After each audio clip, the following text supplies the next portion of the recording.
Hi guys, it's Super Sunday and welcome to the APAT show. Tonight we're joined by super strong UK player Jamie O'Connor.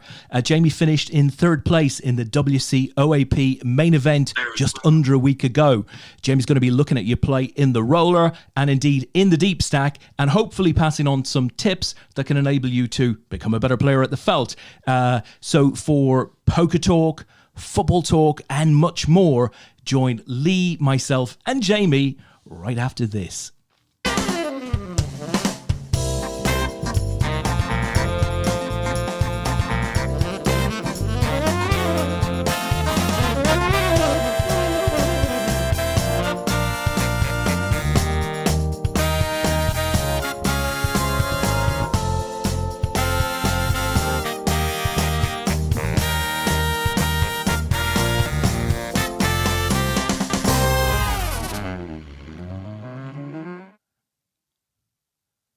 Lee, that was super funky music in our intro, and we have a super funky player as a guest tonight. What can you tell us about Jamie O'Connor?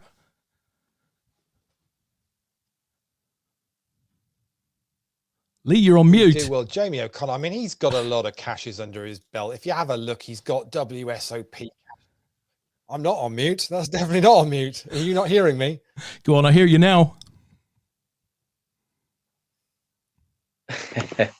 Come on, buddy. You hear me now? Yeah, Are you winding me up? No. Would I wind you up? We'll try that again then.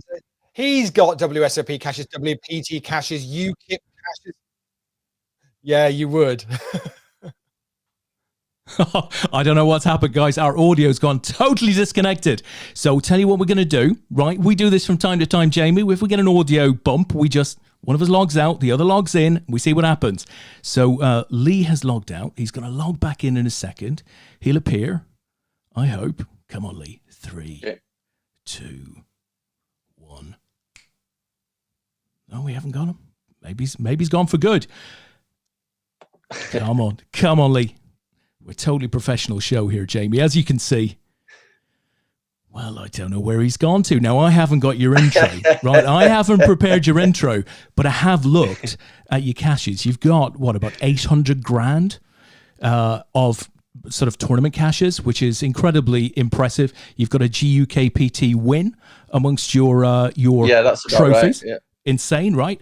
But maybe your biggest performance was a 6 max at the World Series of Poker, 2 years ago, where you finished third for over $300,000.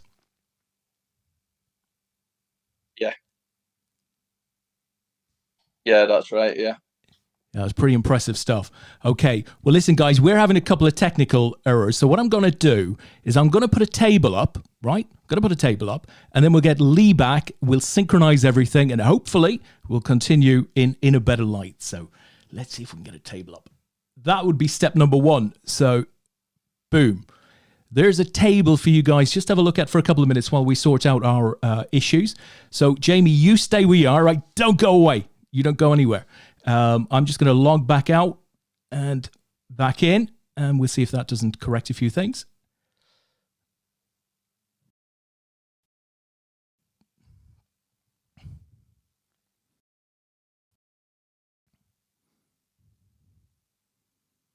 Okay, so I'm back in. Can you hear me okay, Jamie? Yeah, we're all good. Yeah, good stuff. Okay. Still no sign of Lee, so I will drop him a message on WhatsApp. Let's see where he is. Oh, here we go. Mr. Wilshire, you're back. Can you hear us now? Very, very much so. I could hear you completely. He's gone again. He's gone again. Hello?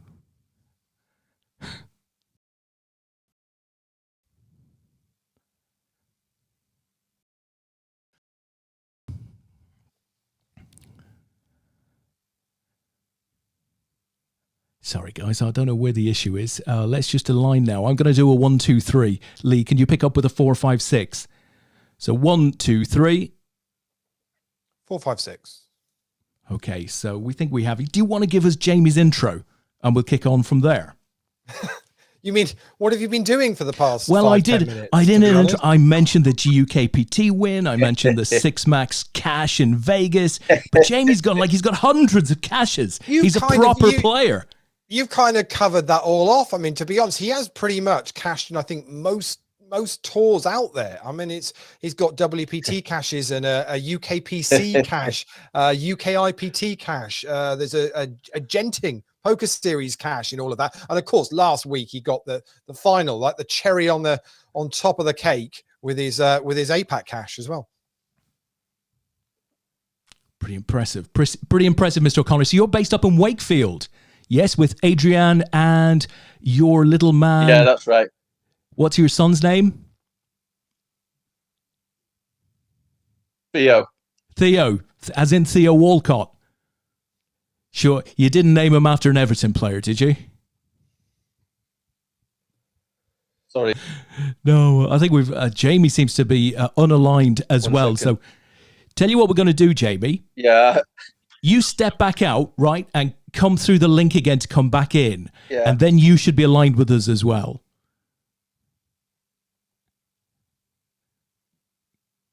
So you should be able to exit and come back in. Crikey, Lee, 17 days had the WCOAP gone. We didn't have any issues at all. I know. It's how lucky were we? It's as if we're doing the show for the first time, isn't it? Yeah. Yeah. see what happens. What I'll do, Des, whilst we're trying to sort out the tech problems here, let me talk you through where we're at with the Sunday roller. 79 runners started in that tonight. We're down to 10. There's a prize pool of just over $2,000 for that night, and $674 up top. Chip leader at the moment is one Brendan Byrne, who people will know from certainly the APAT games during lockdown. He's chip leader at the moment. Jared Harrogate is in second place in chips, and we just lost another one, so we are down to 9. We'll be playing a final table of 8 tonight, so we are one off the final table. So we're playing hand for hand at the moment. I'll tell you what we'll do, Lee. We'll do a once around the table when we hit that final table. Yeah, can do. We got a bunch of guys and gals watching in. So Liam Pickering is there. Asa McGrath is there. Asa, a Man City fan, just enjoying life to the full at the moment. Sickeningly for the rest of us. Don Logan is there, a fellow Red like myself. Brian Harland is there. Steve Forty is there, says hi, Lee and Des. Hi to you. Red like Steve, Asa says evening all, evening to you. Asa, Andy HMR Customs is there. Great name. Love that every time I see it. Steve says, do they play football in Liverpool? Lol, lol, lol, lol, lol. I'm not sure I can even answer that question, to be honest, Steve. Peter Wigglesworth is there. Mr. 40 says, no, your sound is out now, Lee. Wilshire. Ask Jamie how much money has he got left. No idea why I would ask him that. And well, Steve's he's just all over the chat at the moment. I think we should just go easy on him at the moment. Graham Morrill is there. Greg Mawson is there. And Roddy Farmer is watching with us as well. So we've got a bunch of guys out there. So obviously, guys, girls, we have, a very experienced player in Jamie here. We're going to try and look at some action in the roller. We'll give that a bit of a focus when we get down to the final table. But it's a good opportunity to ask some questions. I mean, I must admit, Jamie, I thought your play in the WCOP main event, and we watched it with cards up from about 3 or 4 tables out. I thought it was outstanding. I thought, it was just very calm, very methodical. I've got a little video, which is probably a 2-minute, maybe 2.5-minute clip of, a period where you went from, I don't know, about 90,000 chips up to 130, but just through very basic stuff. How did you find that tournament to play? It was like for the playing size, the structure, it was better than like most of like the iStick stuff. It was like in it. It was I really enjoyed it. Yeah, good. We got a lot of positive feedback over the structures for the WCOAP. Obviously, we had 16 events, and I think everything brought sort of a very decent structure for the buy-in level. You had 1,750 players to go through. Obviously, you're a massively experienced player, but how many times, do you sit down in that type of field and expect to make a final table?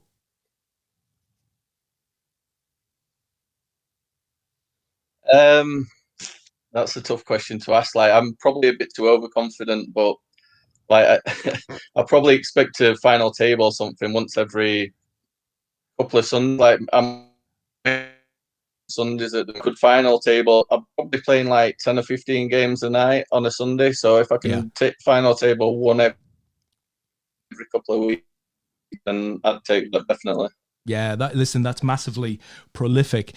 So we found out obviously your better half, Adrian, Theo, your son. You guys are based up in Wakefield, but you were born down in Wales, right? Pontefract. Wakefield, yeah.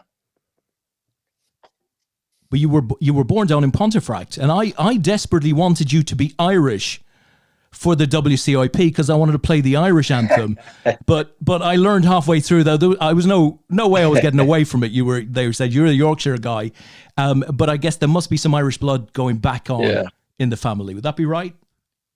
Yeah, my granddad's from Dublin. Oh, okay. There you go. So if I'd known that, I would have played the anthem had you won it, but not to be. So how did you get into poker, Jamie?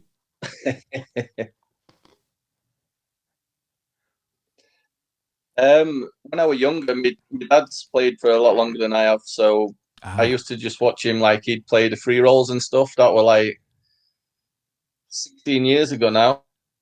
I started watching him, and then I started playing his account. Wow, he's learned from his dad, Lee. His dad didn't do a bad job, did he? There's a lot of poker players. It comes down to the generations, doesn't it? Yeah.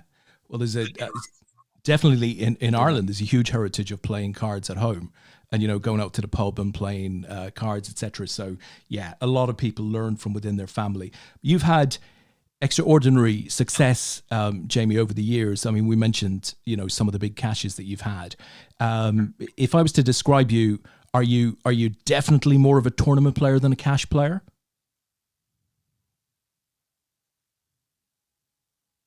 Yeah, definitely tournament. And how about live versus online? We're obviously there's good visibility on your live caches, but you've obviously had a lot of success online. You're very prolific. Where's your preference to play?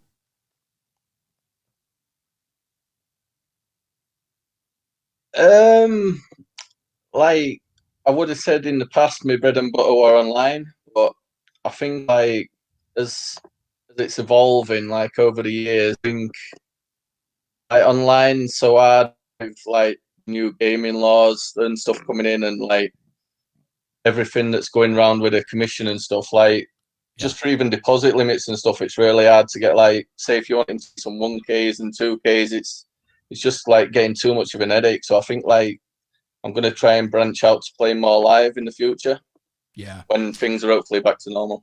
How I mean, talking about normal and stuff like that. I mean, how have you guys found the the whole lockdown thing? Has it changed your life over the last year, or have you been able to get on, much as normal, just maybe not get out as much?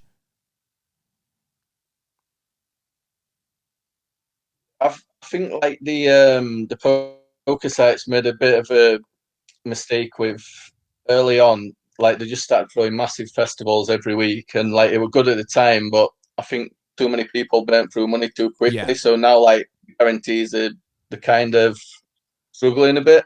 So like once you've been playing all the big games and stuff, then they've all gone. It's kind of hard to get the motivation again to play like some of the smaller bread and butter stuff. Yeah, when we spoke. Yeah. When we spoke a few days ago, after you'd done the WCAP and what have you, I got a sense that you were, that it's been a bit of a slog really over the last, few months, because that's the thing to do, right? You just got to play, and there were a lot of big festivals. How do you keep that motivation going? How do you not leak money through not having the same sort of, hunger for it?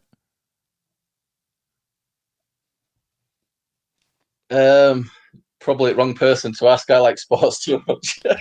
Oh no. But just normally like just staying healthy and and exercising a lot normally helps me, but the weather's been that bad at the minute. You can't really do much at all.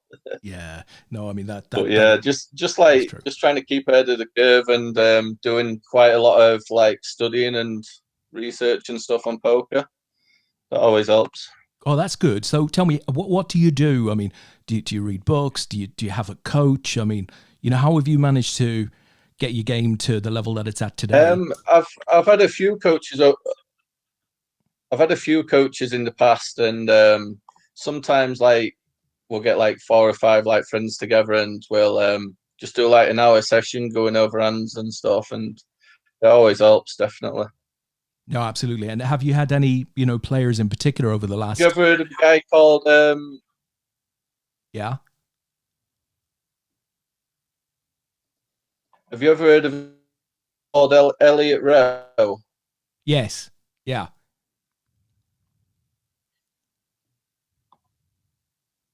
Yeah, I did. This was probably about a year and a half ago now, but I did like a couple of sessions with him, and it's good for like clearing your mind and stuff. All what he does. Oh, brilliant. Okay, well, there's a name to look out for, guys. And tell me, Jamie, if you were to describe your game, and I've got a view on your game from what I saw last week, but if you were to describe your style, are you like data numbers? Are you feel? Are you aggression? How would you describe your game? I'd say kind of a mix of both, really. Like I started off playing heads up, sit and goes really first, so I always had like quite a lot of aggression. But then I like tried to channel it into more tournament style. I were always playing too many hands, but you can't really get away with that these days because like everyone's end up getting punished. But. Yeah. Yeah, no, that's very good. Listen, I'm going to play this little bit of this little video that we have from the WCOAP.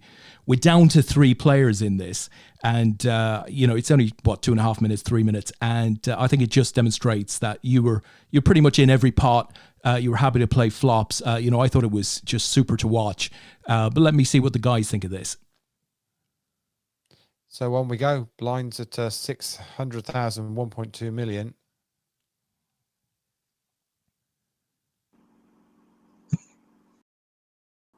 And Dan is back in the room, I think.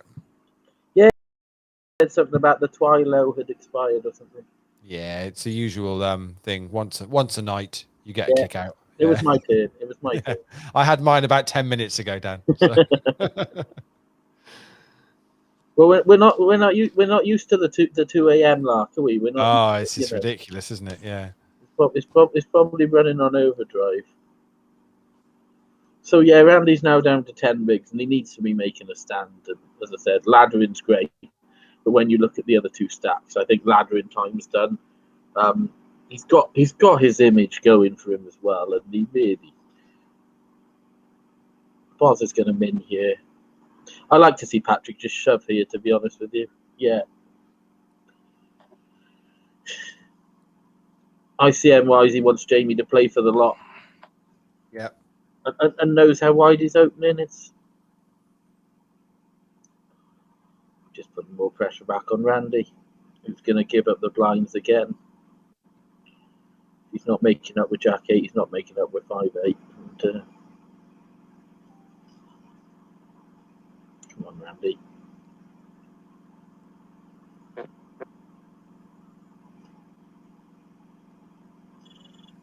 Yeah, another rail. There's plenty of guys in the chat here would love to see Randy find a way of turning this round. But if nothing else, to have got from where he was to the top 3 is a pretty impressive run.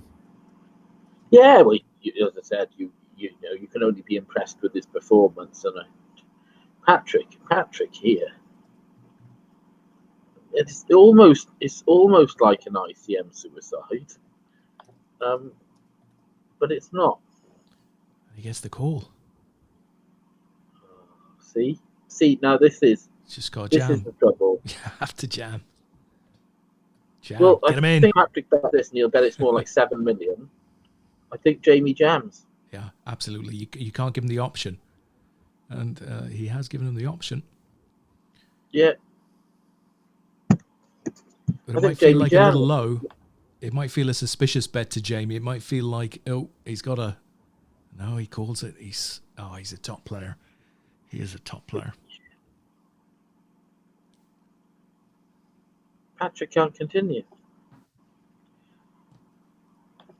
And ICM wise, he's getting himself to a point where he's seriously in danger of doing something crazy.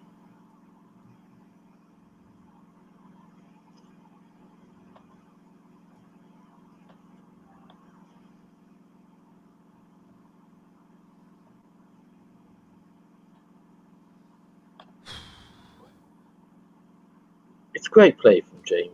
He knows exactly what Patrick's got. Spectacular. Yeah. Probably doesn't know it's Queen 6. He probably thinks it's something more like King Jack, Ace Queen, but he knows where he is in the hand. Yeah. It's as good as anything I've seen. I mean, his willingness to see flops, his willingness to be patient on the board, it's just, and his willingness to sense where he is in a hand is just fantastic. So there you go, guys. A good example of Jamie's playing style through that WCOAP final table. And it was, Lee, it was similar from like 3 tables out when we picked up Jamie's cards and his play. Would you say? I mean, how impressed were you with his play? And he's sort of dipped out to fix his audio. We'll be back in a second. I mean, how would you have summarized his play?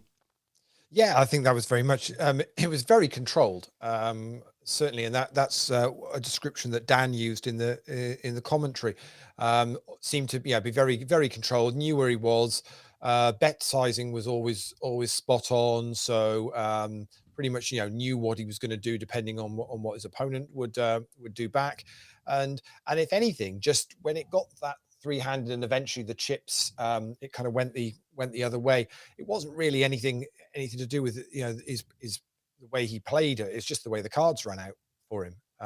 Be interesting obviously to see what his take was on it, but very much seemed in control of it. But of course he had these 2 Canadians that just weren't going to give up. Well, to be honest, listen, this is going to give up. Yeah. Jamie's popped back in. So Jamie, this will be the question, right? Just based on what we saw, and we only saw 3 or 4 minutes there, but to be honest, it seemed a pretty accurate summary of the the last 3 or 4 tables up to the point where you were a very strong chip leader against these 2 other guys, right? And that is that you were raising every pot or every other pot, right? You were happy to take it down there and then, no issues. You were also happy to see flops, and you saw many, many flops, right? Which is impressive because that's not easy to do when you get down to that stage of a final, at least in my experience of watching games. So you're happy to see a lot of flops. You almost always knew where you were in them. And you then reached this point whereby you were a massive chip leader. You were a very strong favorite to go on then. And maybe the cards turned a little against you. Perhaps certainly there were a couple of lads there that you just couldn't get rid of until it was too late. So what was your take on it? I mean, was that your standard game? Did you find that an easy field to play against? Talk us through it. Yeah, like, I think the commentary were pretty much spot on. Like, there were a lot of spots up on, which, say if it were in a tougher comp, I probably would have, taken them on. But I was thinking, in that field, I had edge, so I wanted to try and get as low variance as possible. The passive line every time I had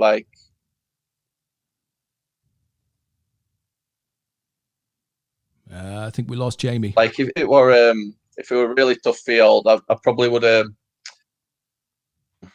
No, you're back. You're back, buddy. Carry on. Sorry, I don't think my connection's great. If it were in a tougher tournament, I'd probably look to take a lot of the spots on. But I think I was better off keeping it low variance in that field. Yeah, and tell me, Jamie, did watching the live stream, Did that help you get a good read on the players, or did you largely sort of ignore it? I mean, how did you use that information?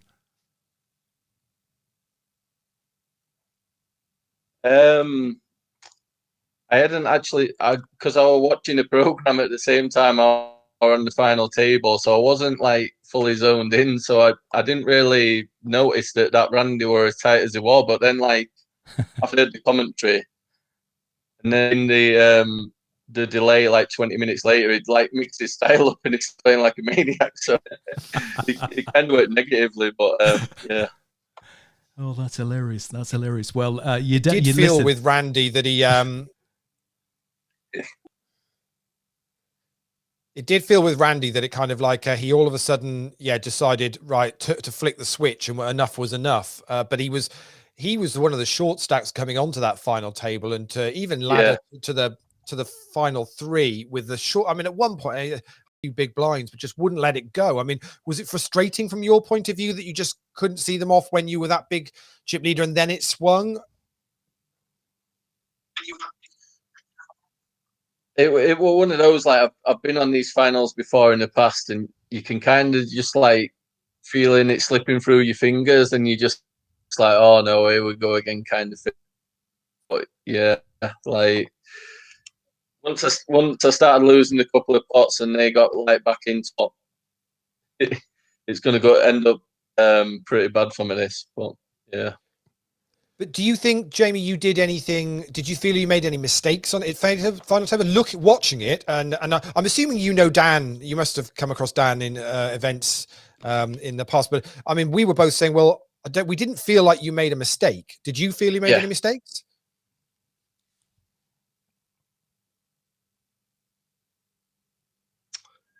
I don't think I made no massive mistakes. No, I think I played pretty decent, but like, yeah. Looking back, I can't really see what I would have done too differently, to be honest. Yeah, I mean, that's fair enough. I mean, that's absolutely how it looked to us, to be honest. And I think, you know, what was going to be really interesting was how you dealt with it. And, you know, were you just going to continue on in the same vein, or were you going to try and do something different? And it did seem like you realized that you were getting into a dangerous spot. You did change your game slightly. You definitely became more cautious, putting your chips into the pot. You knew, obviously, when, you know, Patrick in particular had chips, that obviously it wasn't going to be as easy to just, you know, override him with every hand. But, you know, when you look at the cards, I mean, in fairness to the guys, they did start to get some more premium holdings. Yeah. And I was talking to Patrick a few days ago as well, and before lockdown, he was a barman in Ontario. So that's a nice little win. I know he's in Toronto, wasn't he? Toronto, was it? He's made a couple of hundred grand in cashes, but that's quite a nice little win for him. 28K. Yeah, I think he played pretty good, to be fair. Yeah, we're definitely a solid player. We thought the guy who was on his right, so the guy who was between you and him, who when we got to the final table, I think he was a slight chip leader at that time when we met it down to 8. We thought he could have been an interesting opponent for you, but he was coolered a bit early on the final table, and he became short quite quickly, and then he went out. I can't remember his name, but do you remember him from that final table at all? I can remember you mentioning him, that he's tried to make a couple of plays, but onto the stream then. But I didn't really notice too much what he'd done, to be honest. Yeah, well, you were watching your latest Bielsa documentary on YouTube at the time as well. Oh, well, listen, it was fantastic watching you, Jamie, I have to say.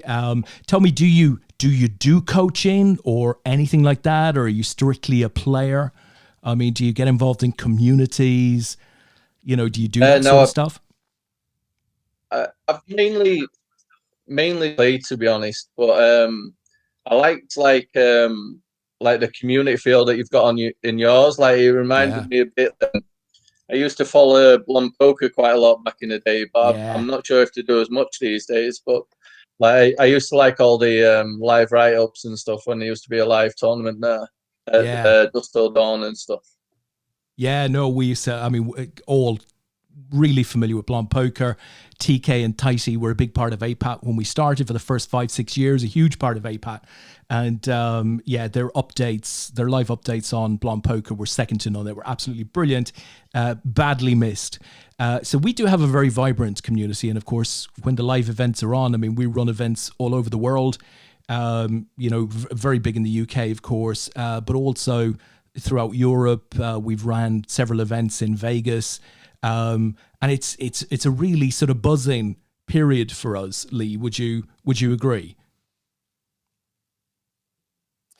Yeah, it's obviously it's just different times at the moment, isn't it? But obviously the numbers that we've just seen with the WCOAP just, you know, kind of blown us away, and I think have allowed the APAT name to really move further afield, which is, I think, is fantastic and exciting times ahead for what we can do. I think the reality is that we are in a situation where, you know, lockdowns and until this pandemic are going to mean that live poker is going to be on hold for a little while longer. So we'll be able to do some more exciting things online. But there's so much still going on. As Jamie alluded to, when the lockdown started, there was just, you know, it was festival after things just got extended and extended. I think it was might have been Poker Fest, or it might have been might have been on Stars, the Scoop. They seem to just keep adding it on another month after another month. And I can understand his comment of people getting a little bit tired of it all. But I think they've now got it right. Yeah. So obviously we're just kicking into millions on Party Poker. I see the Irish Open's gone online, and there's going to be another Power Fest coming up. So I think they've probably realized they just need to structure these things so as not to exhaust everybody's bankrolls in one go. Yeah. Yeah. Did you have any joy with Was any that of those your festivals? first online series for APAT? Let me take that one, Lee. So we've had a few online series, but that was our first big one. Yeah, but we've been running online tournaments for 14, 15 years, but that's probably been our biggest one, because we seem to have cemented a fairly tight partnership with Party Poker. But let me throw it back to you, Jamie. And I'm conscious that we have this little 2-second sort of audio gap, which is confusing for everyone. We do our best through it. So in terms of all of those festivals, whether that was, you know, the Millions or the World Series of Poker, there was WPTs. Did you have any joy with any of those, Jamie? Are you still planning on playing that big schedule as they come around again over the next few months?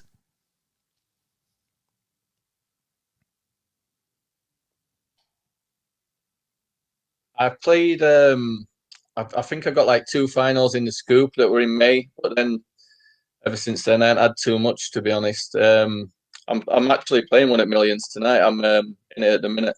They've got a 1K 1 million guarantee on the party. How's it going? Yeah.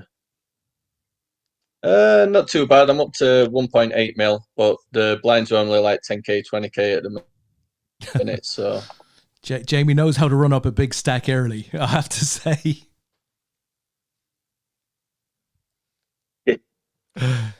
Well, he's got a bit of competition there, because on the back of the WCOAP, obviously we ran a player of the series leaderboard, and obviously we had the mini series as well, and the winner of the mini leaderboard was Joby Plunkett, and he won a entry into this Millions online mini main event. So he won his $1,000 ticket. He is he's currently in playing at the moment, has got 1.2 million in chips at the moment. So yeah, going very well early on. Nice. Fantastic. So Lee, listen, why don't you introduce this final table? Let us know. We've lost a couple of players, obviously. Why don't you just take us through who was on there? We're down to 4.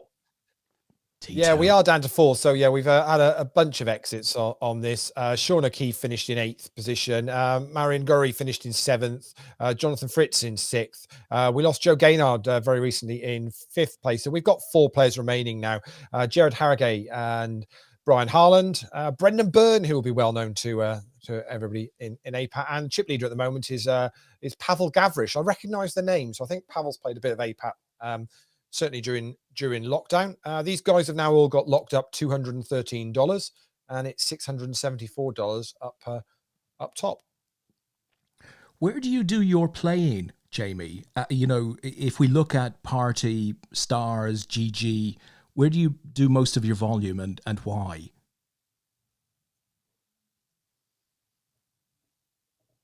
I've always been pretty much solely Poker Stars and Party Poker.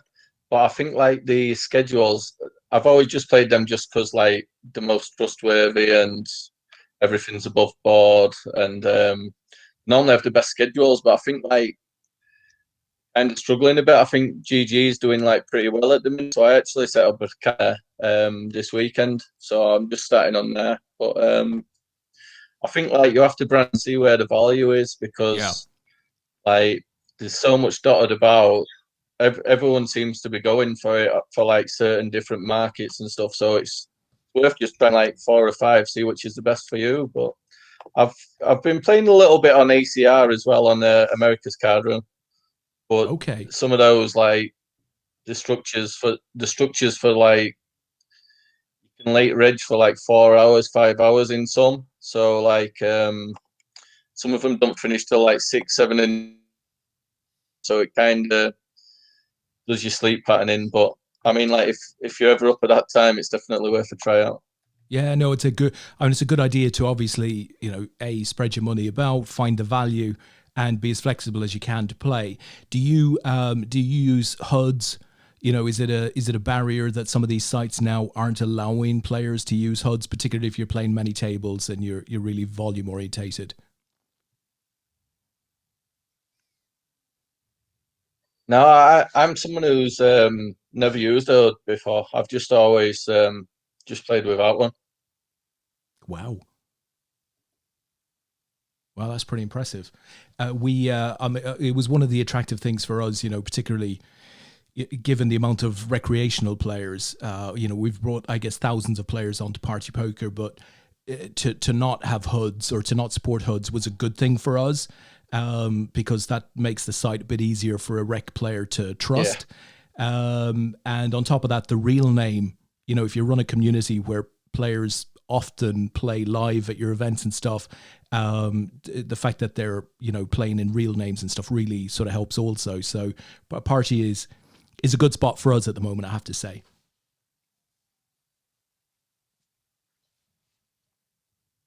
Yeah, it's a shame that all the sites don't do it, to be honest. Like I've always thought the same. That one of the main reasons like I wasn't too interested in getting into it. I thought like eventually all the sites will go down the same path as Party, and then you'd kind of be left stuck in limbo then, like, because you're too used to using it, you know what I mean? So I've just always not used it for that reason. But yeah, it's fair enough. I mean, you're obviously a field player. It's. I thought that was pretty obvious from the way you played that final. Yeah. Where do you see yourself in sort of 3, 4, 5 years, Jamie? Do you think? Obviously all the markets are regulating, so it's harder to get money in, it's harder to get money out. Stuff will probably become bigger in the States. The game of poker might become much more recreational player focused in terms of the game itself. I mean, where do you see yourself 3, 4, 5 years time as far as poker is concerned?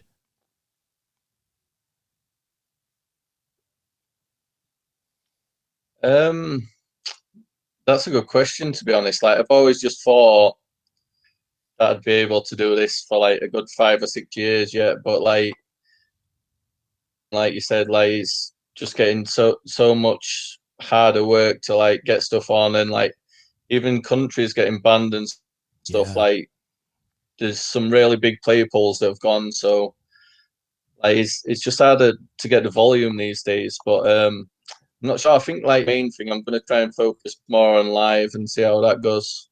hopefully when it comes back up. But a lot of my friends, they go to Vegas quite a lot. They'll go on like 2-3 month trips, and they'll grind cash there. Yeah. Which is, they'll play like 5-10, sometimes 10-20 if it runs. But the games are like really, really good and have like high win rates. So I think it's in position to doing. Would you do something like that around the World Series of Poker, Jamie? Or is that something that you could see yourself doing like outside of that and going back for the World Series of Poker?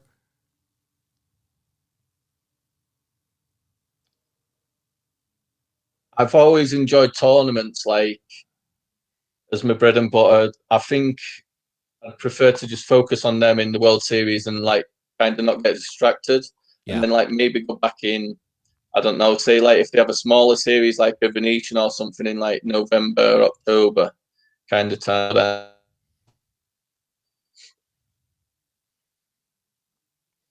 Yeah. And tell me, I mean, would you ever, take Adrian and go out there for, with Theo and stuff, get a house for 3 or 4 months? Is that the way you do it? Or would you just, would it be a slog of 3 months on, 3 months off, and you just duck and dive for a while like that?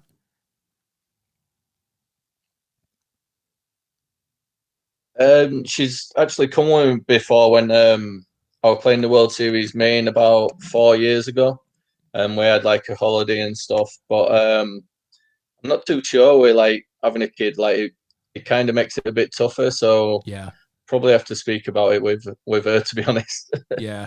Good luck with that.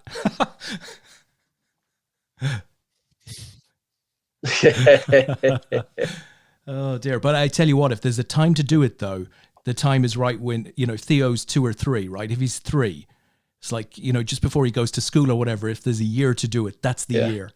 But when do you think will we go back? I mean, would you go back with plastic dividers and, all of that stuff, or would you wait for it to normalize a bit further? I'd probably go back now if it were an option, but I think like the travel restrictions in the UK, I think it'd make it pretty hard at the minute. But as soon as it came back, I'd probably be looking to go, to be honest. Yeah, no, that's fair enough. I mean, it just there doesn't seem to be any visibility.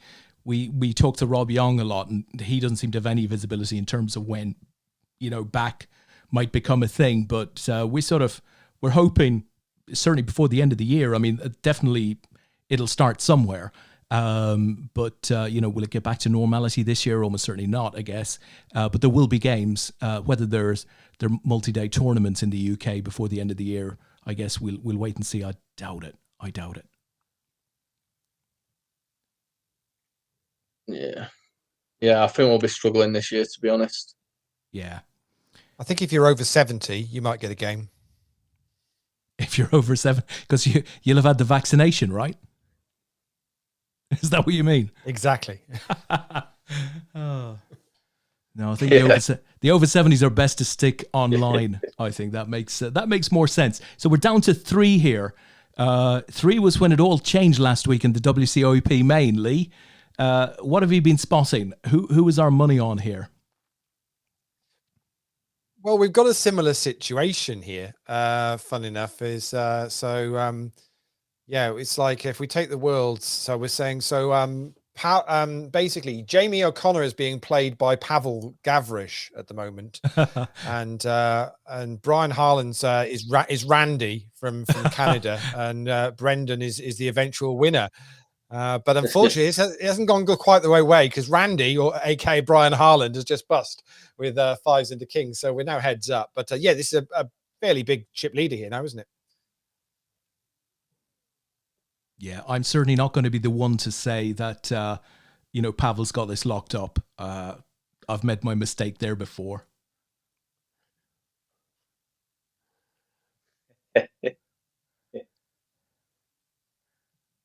Was your aim last week, Jamie, to try and get one of them, to just try and get heads up, or were you quite happy to let them try and knock each other out? I mean, what was your thought process when you were 3-handed with that chip lead last week? like when it gets to when I'm a really big chip leader and the other two have got like a similar stack, that's perfect for me because I can just keep chipping away then.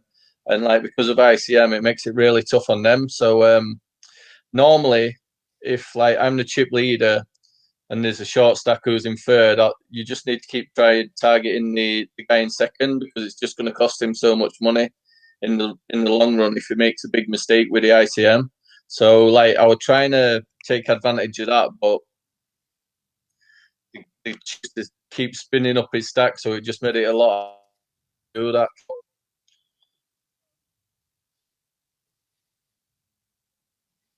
Yeah, makes perfect sense. Steve Forty asked the question, the elephant in the room, although I don't think this is an elephant in the room. Does Jamie only make money from poker, or does he have a day job?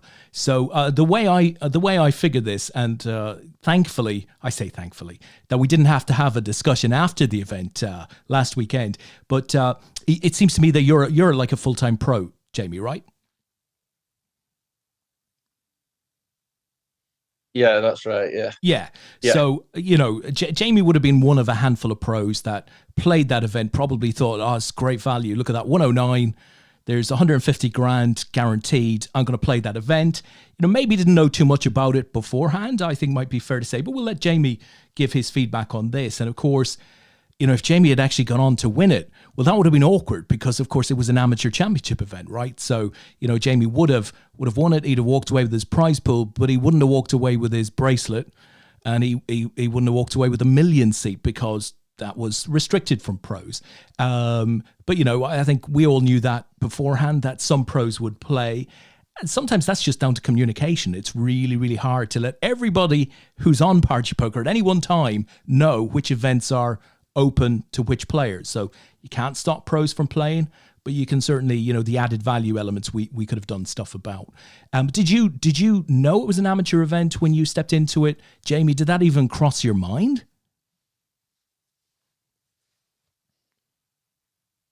No. Well, I knew it were like APAT. Just thought it were like a series, like the Irish Open or Millions or whatever you have it. Like I just seen it in normally. If there's a restriction on a tournament, there's like a password or like you try and register and it won't let you in. Like I just seen it on the list. No, it makes perfect sense. You see, so this is it's a challenging one because obviously Party want to reach out and promote to recreational players. So we were trying to do something a bit different with them. We didn't necessarily want to password protect it because that then becomes a barrier. And, you know, despite the fact that there are a ton of really well-known players on Party Poker and the other sites, not all of them are pros. You know, it might surprise you who is a pro and who isn't. And our definition of a pro, Jamie, so listen, you know, if you dabble in cryptocurrency or if you run a blog, you know, online and you make some money from that, it's just if your sole income is from poker, we say, well, you're a pro. But if you've got another revenue stream for anything, you know, there's nothing wrong with you earning by far and away the majority of your money from poker. That's fine. You come and play. So it was always going to be difficult to sort of educate everybody as to what was going on. And Party tried, in fairness, you know, everywhere they, on their terms and their lobbies, they mentioned amateurs. But, you know, in the 1 hour before an event goes off or before the last level of registration, late registration goes off, you know, there's a lot of players that just come in and play. They don't necessarily look through all of the terms and stuff. But it wasn't an issue because unfortunately you went out third. But there was a Millions main event seat, which I think has gone to Patrick. So that was worth $5,000, and there was a bracelet which was worth a couple of grand. Nice. That would have been awkward because we'd have had to ask you, you know, are you a pro? If you were a pro, you wouldn't have got those two things, but you'd have still got your 28 grand, which that would have been nice, right? Yeah. That would have been nice. But Jamie, you're still doing that paper round, aren't you? Yeah. Yeah, so you're still doing your paper round, yes.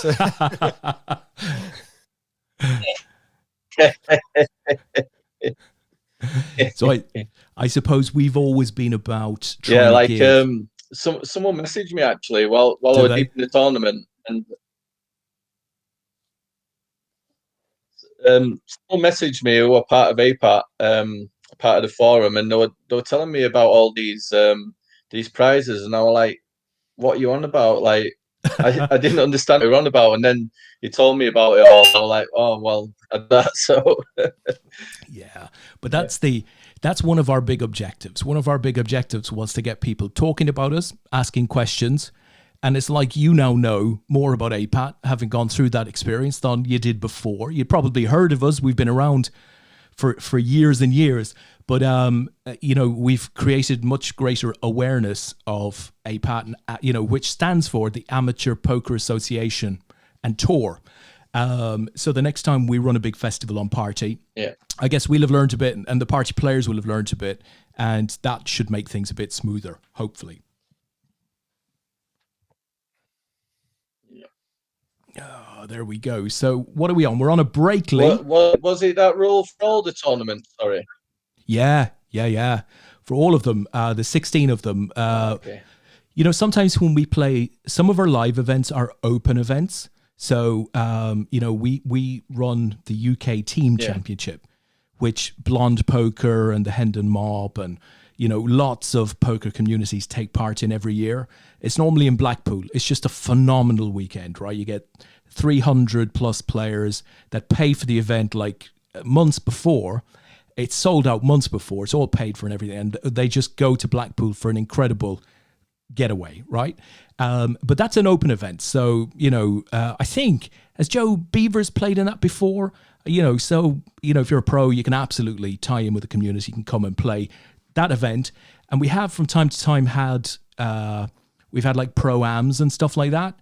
But most of our stuff is amateur. So rec player orientated. It's very competitive. I think the poker quality is pretty decent, pretty good, I have to say. And a lot of our players have gone on to win WPTs and EPTs and WSOP bracelets, players that have final table APAT events. So, over the years, I think we've developed quite a few very good players.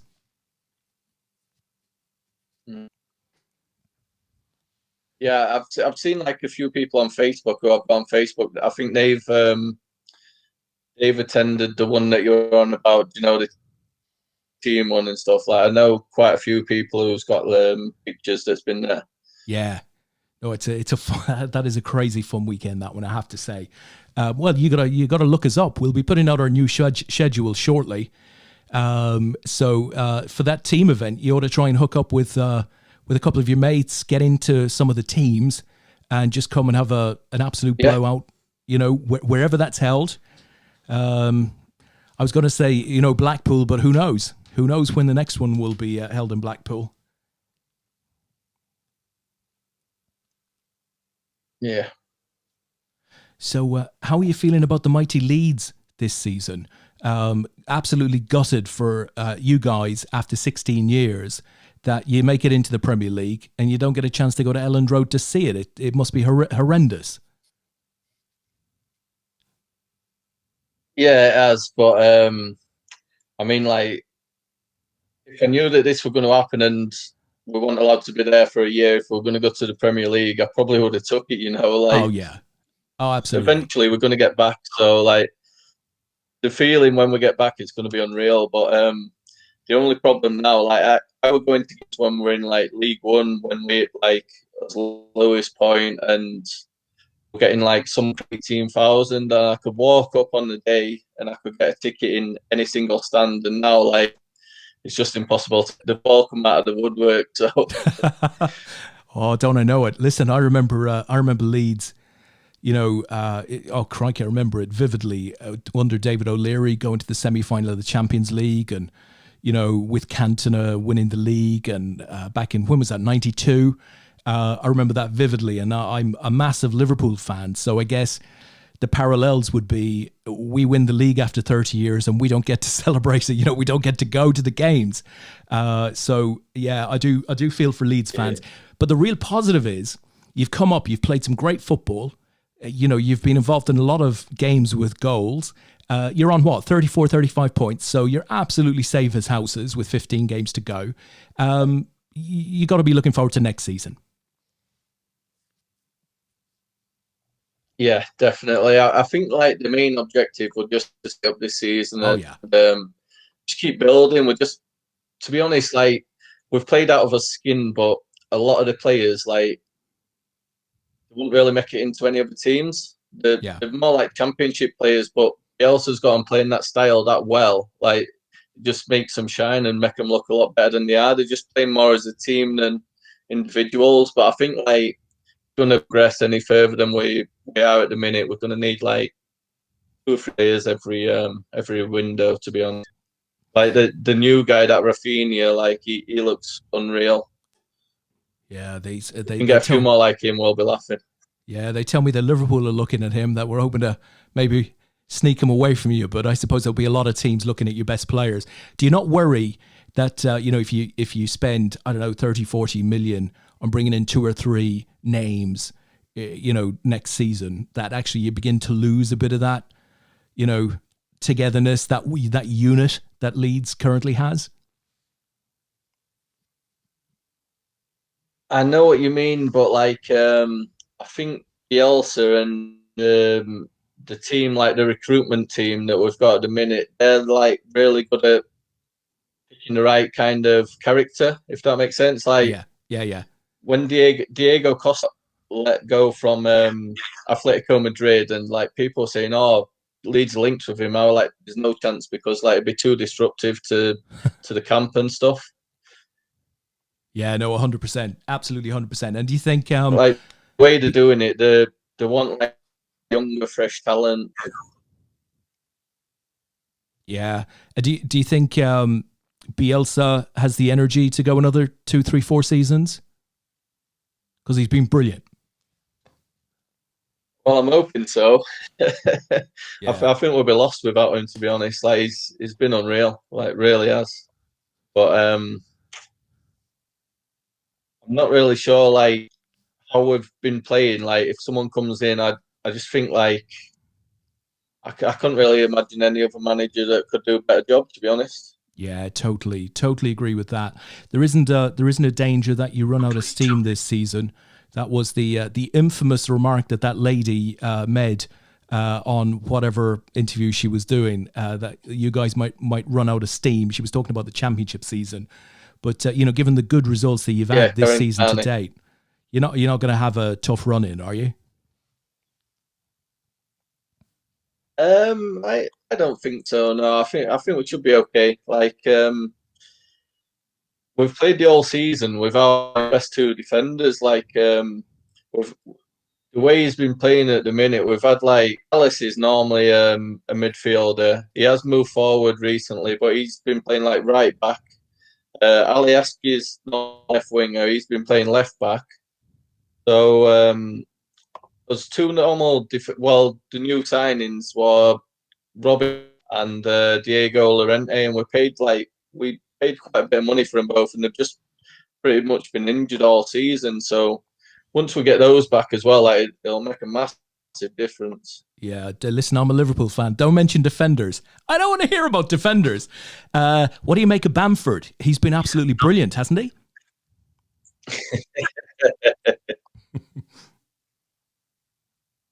I'm going to be honest with you. Like I was saying that we needed to get a better forward. To be honest, like I didn't think to cut in the Premier League, but he has proved us wrong. So you've got to give him his dues. To be honest, like he's done a really good job. Yeah, he's been brilliant. It's talk of him getting an England call-up, which, the timing would be pretty good with the Euros looking likely to happen in summer. That'd be amazing. Jesus, Lee, what's happened at the tournament? Yeah, it'd be unreal. Like it's over, is what's happened in the tournament. Everybody's gone home. Brian Haaland finishes. Yeah, Brian Haaland finishes in 3rd for $320. Brendan Byrne in 2nd for $461, and our winner is Pavel. Pavel does what Jamie couldn't do last week. Takes a chip lead. Sorry, bit soon, possibly a bit soon. Pavel Gavrish does a win, $674. Bloody hell. Right, I tell you what we're going to try and do. We're going to try and put us up. There we go, in picture. I've never had a show, right, where the audio's been so all over the place. There's about a 3-second gap between me asking a question and Jamie answering it. So it's been a nightmare. I don't know how you guys have managed to continue to watch us. But there were a couple of questions out there. So let's see if I can hit on those. So Peter Wigglesworth asked Jamie, I remember railing you at the Venetian in a $600 deep stack when David Williams, who made the main event final table in 2003, I'm going to say, maybe 2004. When David Williams busts your aces, which is your favorite card room in Vegas and why? Good question.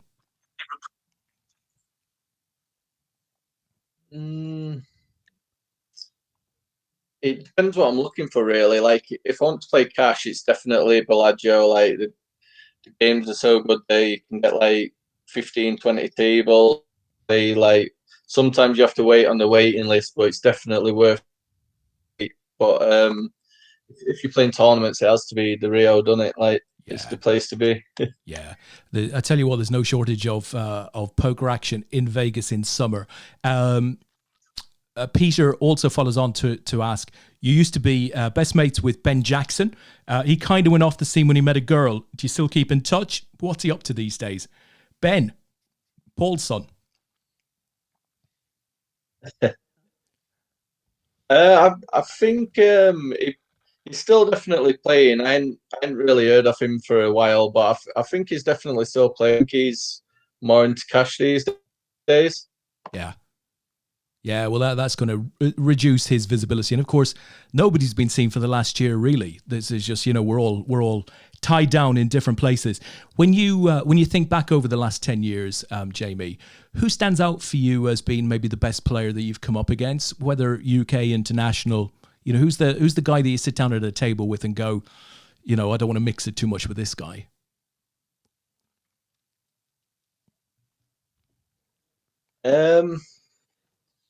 That's a good question, actually. I'm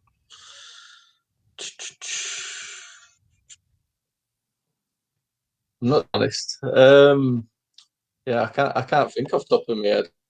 That's fair enough. Yeah, it's absolutely. There's quite a few normally. Like, if I sit down at a table, the ones who normally cause me like the biggest problems are the online guys. Like, you won't really notice the face because they're not very well known on the live circuit, but they normally cause me like a lot more trouble than some of the big names, if that kind of makes sense. Yeah, no, it makes perfect sense. Like the ones who are under the radar who no one knows. Yeah. Yeah, it makes perfect sense. And tell me, Jamie, you have a lot of money coming in. You have a lot of money going out. How do you manage your bankroll at that sort of level?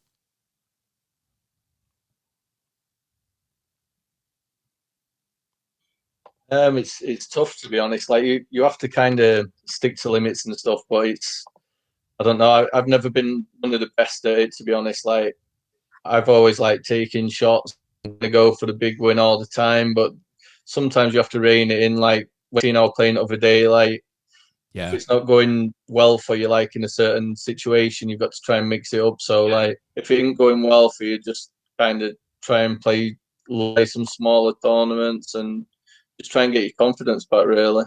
Yeah. And tell me, do you get involved in the staking scene, Jamie? Do you either stake players or do you get staked from time to time?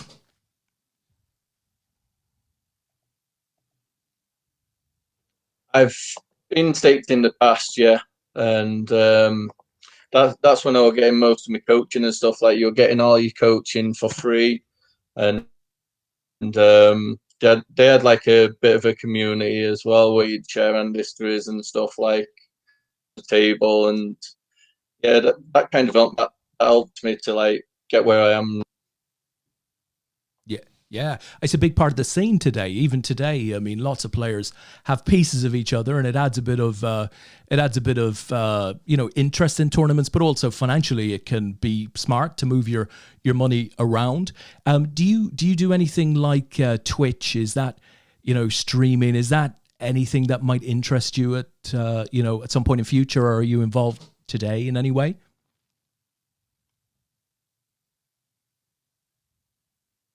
No, I've seen a couple of my friends do it, but I don't know. Like, I don't really think that I'd be able to do that. To be honest, it's like pretty time consuming, and it's hard to like be fully zoned in while you're playing at the same time as well. Yeah. No, it's a fair call. I could see, if what we saw last weekend was generally, a good guide to how you play, I could see a Jamie O'Connor stream being very popular because it was all action. There was a lot to learn there. But you're right, it is time consuming, and there's the equipment, there's all of that sort of stuff. But lots of people doing it. It's like poker today. It's a completely different thing to what it was 10 years ago.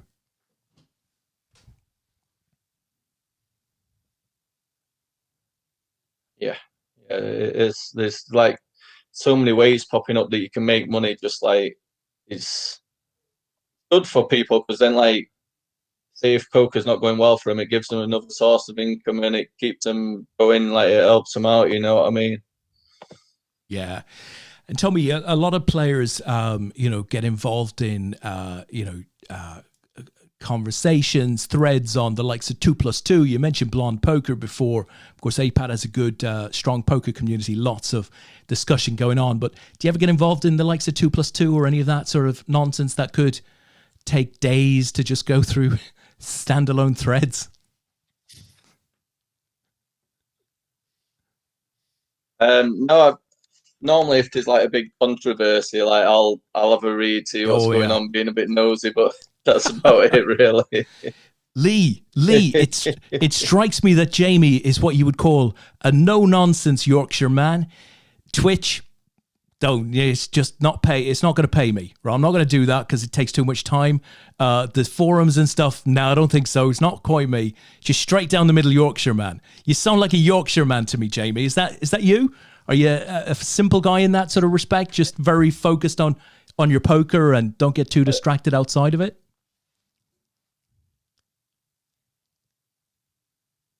Yeah, that sounds about right, to be honest. Oh, fantastic. That's brilliant. That is brilliant. So, Lee, what are we going to do here now? Are we going to look at the deep stack, or are we going to shut down early because everything's a bit out of sync? Yeah, I think we'll. It might well be worth saying. I'm very aware that that Jamie is obviously deep in a millions tournament as well tonight. So we'll let him. Although I'm sure he's probably multi-tabling a dozen or so tables on a Sunday night whilst chatting to us, and he's probably in every single pot in every single table he's got open, I reckon. Well, listen, I think we're probably going to wind it down. We've had Jamie for about 70 minutes now, which I think is brilliant given that it's a Sunday night. Jamie, listen, we're going to do this again because I would love to have a good long chat with you. Maybe we'll sort out the internet beforehand so that at least we're talking to each other without the gaps.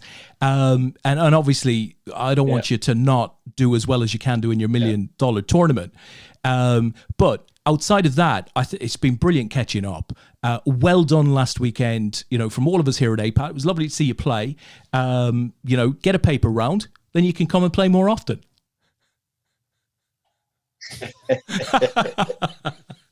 Cheers for having me. I think I think it's because I've been playing like normally. My comp really lags after I've been on there, so like on a normal day when I've not been on there, it should be a lot quicker. So we'll have to do it another time, definitely. But yeah, I've enjoyed it. Nice one. Oh, absolutely brilliant. Lovely to have you on, Jamie. And listen, if we don't speak to you over the next few weeks, best of luck for Leeds, right, in the run-in in the Premier League. Hopefully it's a really strong one and you make the top 10. You're definitely deserving of that. But outside of that, we're going to set up a time. We're going to do it again at some point because I'd love to bring you into the community. I think you'd just add a huge amount of value for us. So we'll talk about that separately. Okay, everybody, that is Jamie O'Connor. Yeah, definitely, mate. Nice one. Lovely. Cheers, Jamie. Cheers. There we go, Lee. So that is Jamie. It's a shame we had the tech issues. Let's see if we can go, you and I. There we go. It's a shame we had the tech issues, but we did. But, you know, there was still a lot to learn from him. Obviously a very interesting guy, very focused on the main job being poker, not as distracted by the stuff around the edges.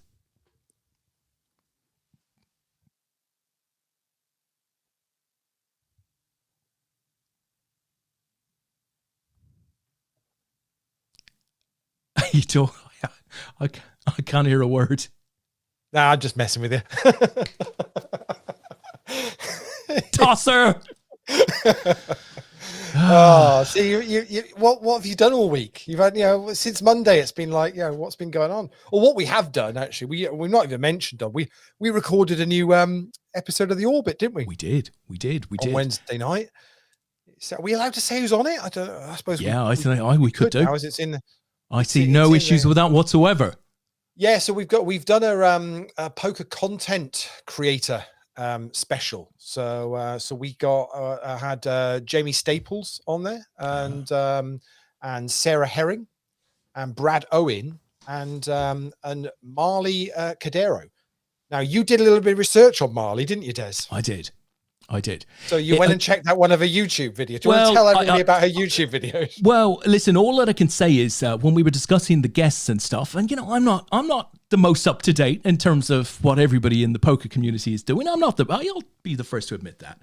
And so, you know, Robbie, you know, put Marley forward. So I thought, well, I'll go and do a bit of research, right? Content creation, that's key. We want to make sure whoever comes on, you know, offers something a little bit different.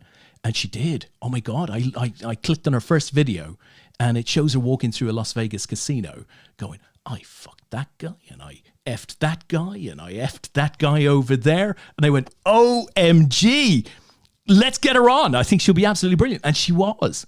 You know, indeed the four of them were absolutely brilliant. I thought it was another great episode. So Marley is on there. Who else is on there? Jamie. You mentioned Jamie. Did you mention the other two?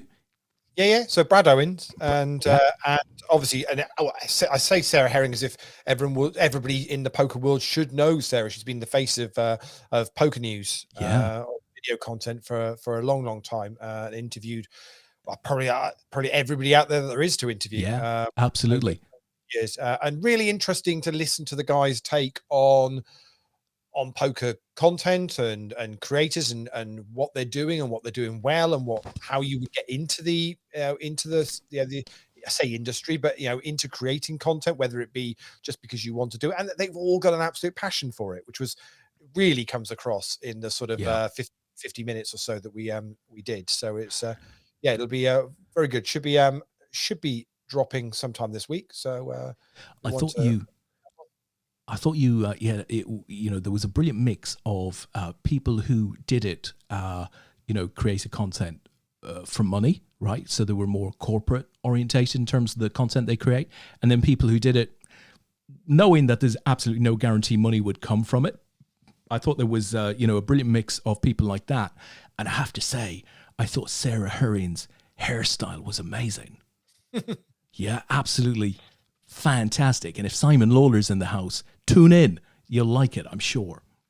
Absolutely, that's quite right. I saw Tristan mention earlier on. He was busy railing Joby. I've got Joby's table open in this Millions mini main. Shall we put him up? Let me see. Yeah, he's got just over starting stack. He's on table 24. Des, it's day 1B. If you're able to find it in the lobby. Okay, let me just. Be interested to see. Blinds are still. I mean, it's a ridiculously good structured tournament. I mean, it's $1,000 buy-in. So Joby got in on the back of his Player of the Series mini series, topping that leaderboard. So absolutely awesome that he's getting to experience and play this tournament. It's day 1B. So day 1A was yesterday. It got about 400 something odd runners. This has got 700 odd runners. So they've smashed the guarantee. The million, it was $1 million guarantee, and they've absolutely smashed that. So and what table is he on? He's on table 24. Okay. So they've late registration's now closed in this, so they're all done in this. This is the first event of, I think it's about 3 weeks in total. Millions is running for. So I got them. Let's see how many numbers there are. There's about 28 tournaments, I think, in this series. Nice. So there you can you see Joby bottom left. Million chips. Sweet. I've got him on the beach because I've got, for some reason, it opened up the Caribbean table layout for me. So I've got Joby there with a cocktail in his hand, kicking back on the beach. But he's in this particular hand. Please, we cannot do an APAT show Bok. We really can't. Well, he's definitely lost a couple of 100,000 chips the minute we tuned in. Brilliant. That's good. That's good going. Is that the Dan Smith? Yes, I would imagine it will be. I don't know. Is it with a Y or is it an I? Dan Smith. I'm not sure that's a good point. It's Daniel. It's Daniel Smythe from Republic of Ireland. So I'm going to assume. Yeah, that's who I meant. Who did you? Yeah, so it could. I meant the Dan Smith from Dundalk. Oh right. Okay. Excellent. Yeah. Not really. No. But loads of big names in this particular tournament. Funnily enough, a player that played the WCOAP last week, Carl Froch, is in this. Still going at the moment. But I'm just looking through the list. I saw a bunch of recognizable. Obviously, Jamie O'Connor, who we've just been chatting to for the last hour. But it's quite a lot of recognizable names and pros playing in this. Jamie Nixon's playing in this one. So I tell you, Patrick Bly is currently 21st in chips. I'm sure Patrick. You're shitting me. Is that our player? Is that our Patrick? Patrick Bly. Yeah, he won our main event a week ago. Yeah, currently 21st in chips, got 3.6 million. No, that's not him. Putting clearly, or at least his name didn't appear in the same style last week. I didn't think so anyway. No, but sometimes you find if you have a decent cache, sometimes they'll end up doing ID checks and they can sometimes change it, or right. You do occasionally get that. Right. I'd be very surprised if that's not. What's interesting, he sat on a table with Justin Bonomo and Fedor Holtz. I was about to say, just listing off the names, Fedor Holtz is in this, Justin Bonomo is still earlier on. There's Martin Jakobsen is playing in this. Past WSOP main event winner, of course. Yeah. Jean Yip from Belgium, who he played our event, yeah. Yeah, he did. Yeah. So I thought it was really interesting to get Jamie's take. Chris Moorman's in this as well. Yeah, Moorman. Interesting to get Jamie's take on why he played the event. So he almost saw APAT, recognized it. Yeah, the APAT festival. Yeah, recognized that, but didn't twig that the A of APAT stands for amateur. That's interesting, isn't it? I wouldn't necessarily have immediately thought that would be confusing, but I can absolutely see why it would be. Joby in a hand here. 410k in the middle. Quick, close the table. We will never live this down, Mr. Duffy, if this goes the wrong way. So I can hear your audio perfectly now. It's just like, there's no delay. It's just like perfect. I think it was I think it was just an unfortunate connection with Jamie, which is a shame. But we will definitely get Jamie back on the show. Jamie sent us such a really nice message after the event last week. Just so positive about the tournament and APAT and actually the show, and just that he it kind of gave me realized the poker. I think it was realized that poker can be fun. Yes, yes, which I think is a great thing. So well, bet from Joby here on the river, and he's got that one down. Through. Yeah, there we go. There we go. That's what we want to see.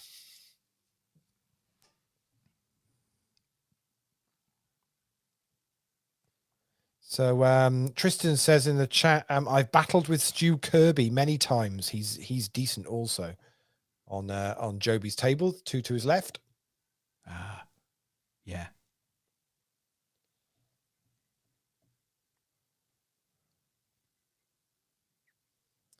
But there's already, say 706 runners in this tonight. This Millions online mini main. Down to 410 already. They're going to play to 15% of the field, Des. Wow. No, I love that. It's a new thing on Party.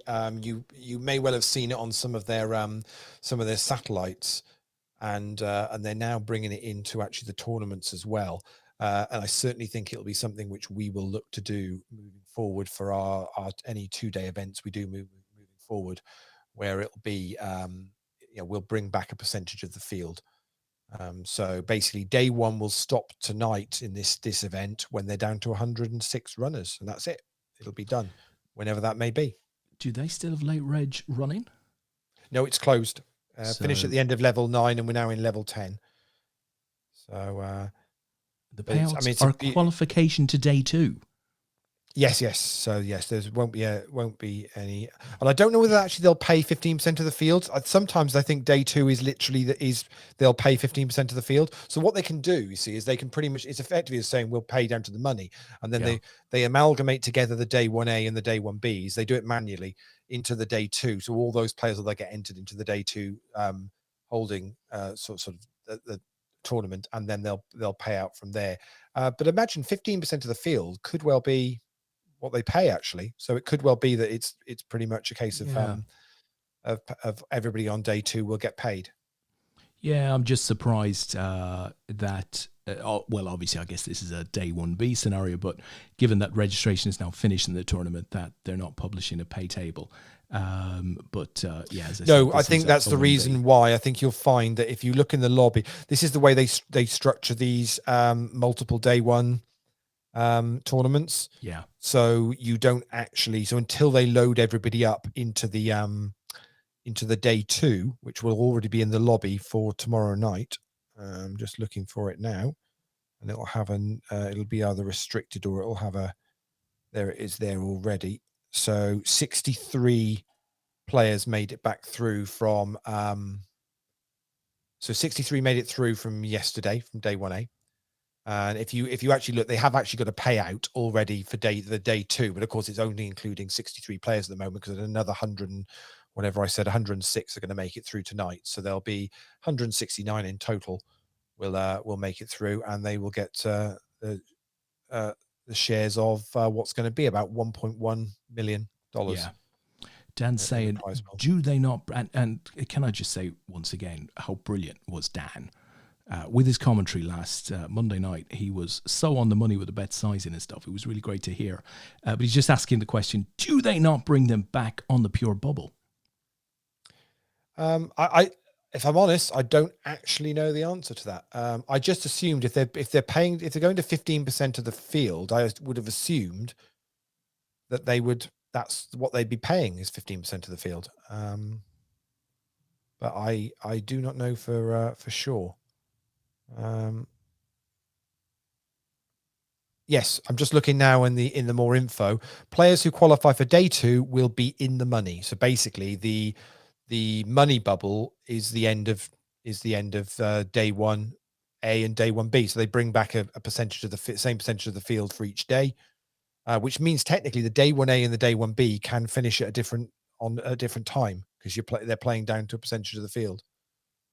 So there's sort of like a bit more like a satellite, I guess, is the way to best. It's like a phase, so to speak. But basically, yeah, if you make day 2, you are all in the money. I think that's how that will be for all of these Millions multi day 1 tournaments. But I quite like it. I do think it makes a lot of sense. It doesn't really matter whether there's 400 in yesterday and 700 tonight. It makes no difference. You've still got to beat the same percentage of the field to get down. So I just look and see who made it through yesterday. Will Kassouf made it through yesterday with 16 million chips. So he's already into day 2 and in the money. He's got a bit of form online of late, as Will can see. Yes, back with a vengeance. Yeah.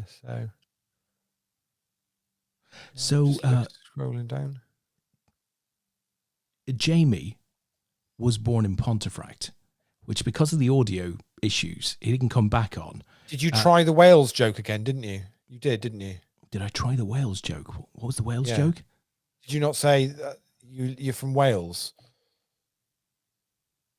Or was the audio that bad? Could swear you said, but you were born in Pontefract, down in Wales. Well, where's Pontefract? Yorkshire. Is it? I thought Pontefract was in bloody Wales. I thought you did that joke. You did that No, joke. that wasn't the joke. That wasn't a joke. That's my geography, lad. Obviously, I've been brought up in Ireland. I didn't do any UK geography, but I thought Pontefract was a Welsh town or village of some sort. I had no idea it was in Yorkshire. I kid you not. Oh wow! So you've done it twice, and actually, well, there you go. Now, don't ask me why I thought Pontefract was in Wales, but there must be. Is there something like it in Wales, or? There'll be plenty of Ponty things in Wales. Yeah. Yes. Well, why would Yorkshire have a Pontefract then? I don't know this, but there's a very famous cake. I think is a Pontefract cake. Oh, me and Foodley, I probably haven't come across that. No, I thought he was. I thought he was born in Wales. You did the joke earlier on, and I genuinely was like, I can't believe he's gone for that one again. I mean, that's not funny. It's not even funny. How was that a joke? It wasn't funny first time round. I mean, why is he? When did I do it the last time? Did I do that? Night. Yeah, Monday night. We were chatting because Dan and I were chatting about where Jamie's from, and I said, well, he's originally from Pontefract, and you said right. Wales, and we went, there you go. No, that wasn't a joke. I genuinely thought it was a Welsh town. Dan's in the chat going, no wonder he was confused. He was confused. He didn't. Dan says, I didn't get it. I didn't get it either. It wasn't intended as a joke. Tom Banks is saying Pontypridd. I don't think I meant Pontypridd, but well, there's plenty of. I'm very familiar with Pontypridd, but there we go. Dan says, "Isn't Pontefract cake licorice?" Yes, you are right, Dan. I'm pretty sure it is licorice. Pontypridd. Yeah, I mean, look, I should know. I should know some Welsh pronunciation. You could have Pontypool is another one. There you go. I failed miserably. So in my Welsh geography. Azy comes in with the turbo fact of the night that apparently Haribo sweets are made in Pontefract. Really? Wow. Apparently so. Who would have known that Haribo sweets come out of Wales? All right, it was it was a joke. It was a joke that time. It was a bad one. I accept that. Yeah. Pontypridd. Your boys, they were lucky to get over the line today, weren't they, in the rugby? Yesterday, rather, against the Scots. Scots played well, I thought. We weren't lucky to get over the line, but we were lucky that Scotland didn't get over the line again. Yeah, maybe that way. It's a great game, though. Well, fantastic game. I mean, turned on another red card, which is 2 in a row. But I can see why they gave a straight red, because did you see the incident? I didn't know. It was clearing out, clearing a player out, and he came from distance and went straight in and made direct contact with the player's head on the floor. It felt unnecessary, and so I don't know why he thought it was a good idea, but so they were down to 14, and then great winning try for Wales, but we did make hard work of it because we missed both the conversions in the second half, and that would have given us a little bit more breathing space. But for it to just be a point where any penalty or any drop goal anything, it was horrible. Yeah. Well, Shan sat and watched the Ireland-France game today. She watched it more than I did because I was sat doing some other stuff on my laptop at the same time. And she was shouting at the telly for Ireland to sort of, get a late score to beat France because, after 2 wins and with England dropping points and Ireland dropping points and, hoping that France would drop points after beating Scotland, I guess you guys would have become an obvious favourite maybe, although obviously some tough games to come. Yeah. It's as Dan Smith's all in with Jackson, he's running to trouble. It's going to be a double up. Yeah. It's I still find it weird with no crowds in their Six Nations. It just feels really, really weird. Yeah. So Dan Nowson says in the chat, said, thank you for your very kind words again. Would have been interesting to ask Boz's line on a few. I had a couple of questions I wanted to ask. First of all, why Boz? But it just was, it wasn't the time of the. But hey, maybe we need to. I don't know. We need to. I don't know. Dan Austin's poker lines. Oh, maybe we can get a new show going, yeah, and we can get a new show. We're going to need a new jingle. Yeah, Dan can have a guest on every week and talk them through why they chose to do what they chose to do in particular poker hands. Hey, that could be a big deal. We could really make something of that, I think. I do like that. It was I don't know what it was like to listen to, but it was a really awkward. Jamie wasn't awkward. He was lovely to talk to, but it was a really awkward interview because, whenever I finished a question, there was literally a 3 or 4 second delay before he answered, which made it very hard to follow up with another question because he's hearing me several seconds later, and it's just weird. So it would have been nice to have done it with a proper audio line.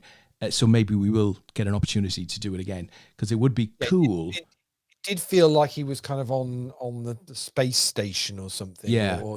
And it was like just proper delay going on. Yeah, and I think he also threw your audio out, Lee, because when you did that intro, that was like a disaster. I've never seen anything like it before. I could hear you guys perfectly. So bizarre. It'll be interesting to see. But hey, that's all right. We can cope. Hey, we've coped with worse. We had that Steve Forte on the phone once. Remember that? Steve Forte. No, describe him. Can you describe his picture? Can I describe him? Yeah. Sometimes has the ability to take over a chat. Yeah, quite. So Dan says the content was good. It just lacked fluidity due to the connection issues. Yeah, it's exactly that. Shame. And you we rely on a bit of fluidity, really. But we'll let Jamie obviously concentrate because he's in the same tournament that we're watching, which Joby's in at the moment. Jamie's got now just under his starting stack at the moment. But that's still he's got about 30 bigs at the moment, so he's got enough to play. Just looking at our Sunday deep stack, there's 121 runners in that tonight. Beautiful. And listen, Lee, what's the plan for next week? So we are kicking off the leaderboard again, right? So we're going to ramp shit back up again, right? That's got to be the big message out of tonight. That's the plan. Is we're gonna get the leaderboards back up and running. We've got some meetings with the guys from Party next week, but we're not going to wait for those meetings to make some decisions. We're just going to get the leaderboards up and running. So we'll get some tickets up for grabs, and we'll run the 7 o'clock and 8 o'clock leaderboards next week. So get playing those if you want to play, and we'll start recording the results again and get some tickets up. Might well be some tickets for some of the millions stuff, quite possibly. But we'll get those up and running for you guys. That is for sure. I'm just hopefully some exciting. Hopefully we'll have some exciting news about some future events as well. Now we've kind of recovered from the Worlds, and bracelets and medals are starting to fly out of APAT HQ. So I think those in the UK, if you will have got their bracelets already. I know Greg Mawson messaged me the other day to say his bracelet arrived and said it looked fantastic. So hopefully they're landing on doorsteps at the moment. And then the international ones are going out beginning of next week, as are all the medals. So should be plenty of bling flying around. Listen, Lee, you won't believe this, but I'm having a wee chat with Jamie's dad as we speak. So Jamie's dad, David, just dropped me a message. He said, just like to say, enjoyed the APAT stream, really good interview. And I said, thanks. He said, Jamie's old man, by the way, hard listening to both Leeds and Liverpool fans and actually enjoying it. Yeah, I get that one. So he's going to slip us some secret intel, and we are going to get Jamie on again at some point in the future. And if we can get Dad on as well, because, son said he learned from Dad, right? That's got to be Pretty cool. Well, we should also get Mr. Houston on that one as well, because it'd be say Dan obviously has got plenty of questions he'd like to ask about that final table. So it'd be quite interesting, because that's the only thing is when you're doing those cards up, it's great, but obviously you do want to ask sometimes the players, well, why did you take that line there, and why did you do that? There were one or two key hands there, and I'd have to go back and watch it again, but I remember Dan talking about one or two particular hands and going, oh, he might regret not having put that extra bet in, just doing that extra thing there. You see, you jokingly laugh about doing a segment with Dan's lines, but we have the data. We have 4 hours worth of cards up data. We could give that file to Dan, said come back with 5 or 6 key hands that you think might have made a difference, you just get the two of them together and record it. That'd be brilliant. Did you just do a one man and his dog line there with Dan Houston? Did you just come back? It's very Yorkshire kind of. Did I? Yeah, it's very good. Well, I'm like a chameleon, Lee. When I talk to a Yorkshire man, I'm going to. No, I'm not. I'm really not going to try and do that off the cuff. I'm going to end up with a bit of Yorkshire, coming out of me.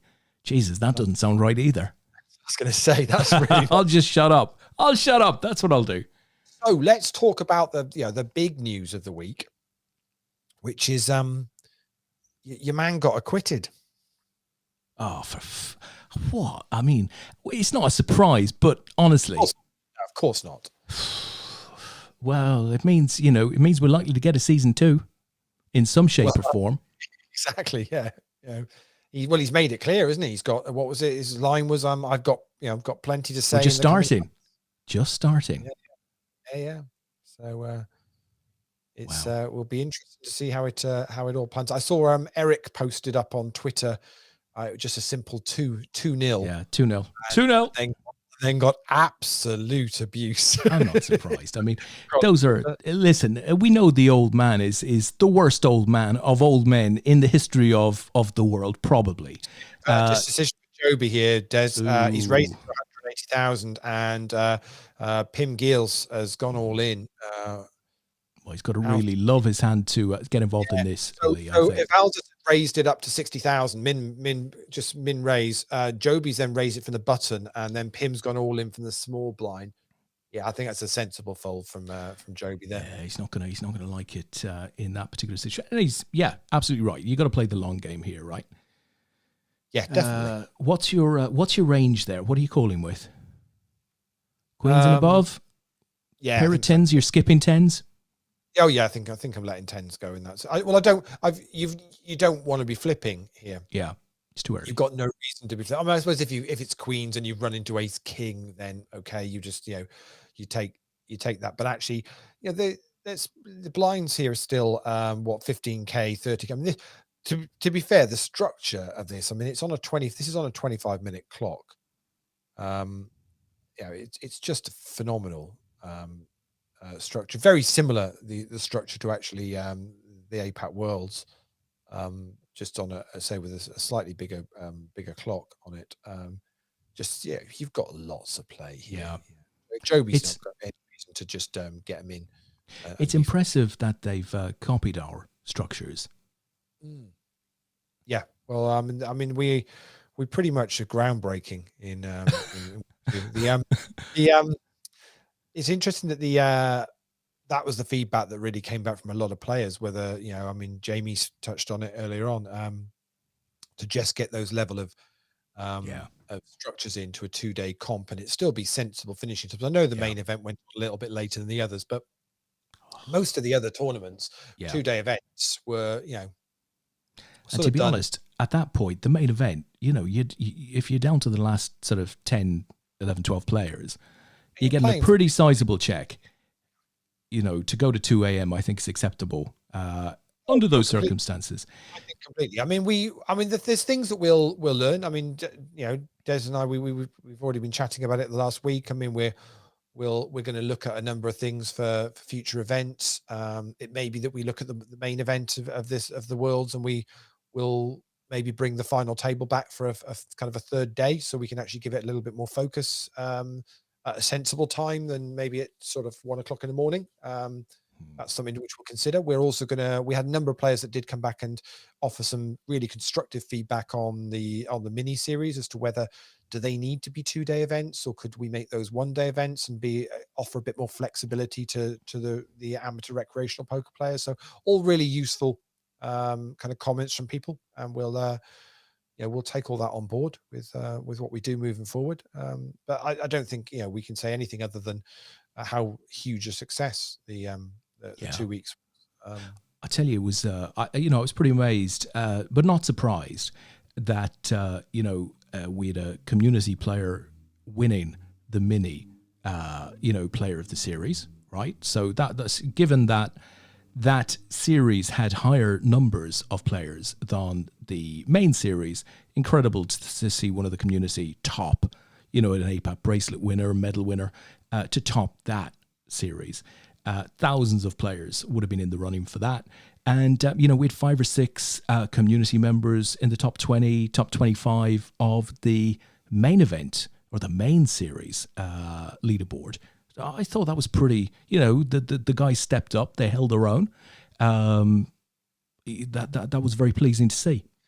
Yeah, I mean, that mini leaderboard, I mean, there were 1,663 different players that cashed in that mini series across the 2 weeks, which is just some phenomenal numbers. And it was nearly 1,200 different players cashed in the main series events as well. So to be anywhere near the top of either of those leaderboards for any of our community players, is pretty impressive. And the likes of Dan Austin cashing in 5 events, Peter Horvath from Hungary cashed in 5. I mean, Paul Haycock cashed in 6. Yeah. Well, he might have cashed in 7, but we threw one out. We cancelled one for him, so it was only 6. Steve Redfern cashed in 5 as well. John Sibley cashed in 4. Dean Pearson cashed in 4. I mean, some really impressive, because to